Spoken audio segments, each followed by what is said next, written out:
శ్రీవారి వైకుంఠ ఏకాదశి వేడుకలను 2 రోజులు మాత్రమే నిర్వహించేలా టీటీడీ చర్యలు తీసుకోవాలని ఏపీ సాధు పరిషత్ అధ్యక్షుడు శ్రీనివాసానంద సరస్వతి స్వామీజీ కోరారు. వైకుంఠ ఏకాదశి 10 రోజుల దర్శనాన్ని నిలిపివేయాలని సూచించారు. పాత సాంప్రదాయాన్ని కొనసాగించాలంటూ టీటీడీ ఈవో అనిల్ కుమార్ సింఘాల్కు విజ్ఞప్తి చేశారు. గత ప్రభుత్వం వైకుంఠ ఏకాదశిని 10 రోజులు జరిపించడం వ్యాపార ధోరణితో కూడుకుందని విమర్శించారు.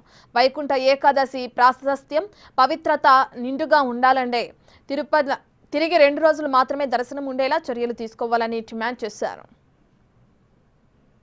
వైకుంఠ ఏకాదశి పవిత్రత కానీ అవి నిండుగా ఉండాలంటే ఆ 2 రోజులు మాత్రమే మనం చేయగలగాలి. ఎవరో కోరారని 365 రోజులు కోరితే 360 రోజులు మనం దర్శనాలు వైకుంఠ ఏకాదశి చేయలేం కదా. 10 రోజులు చేయడం వలన గత ప్రభుత్వం కాసులు దండుకోవడానికి, వారికి నచ్చిన వారికి దర్శనాలు చేయించడానికి ఈ విధముగా దుర్వినియోగం పరిచారు. కాబట్టి ఇది చాలా తప్పిదము. దీన్ని దృష్టిలో పెట్టుకొని ఈరోజు ఈవో గారికి కలవడం జరిగింది, చైర్మన్ గారికి కూడా చెప్పడం జరిగింది.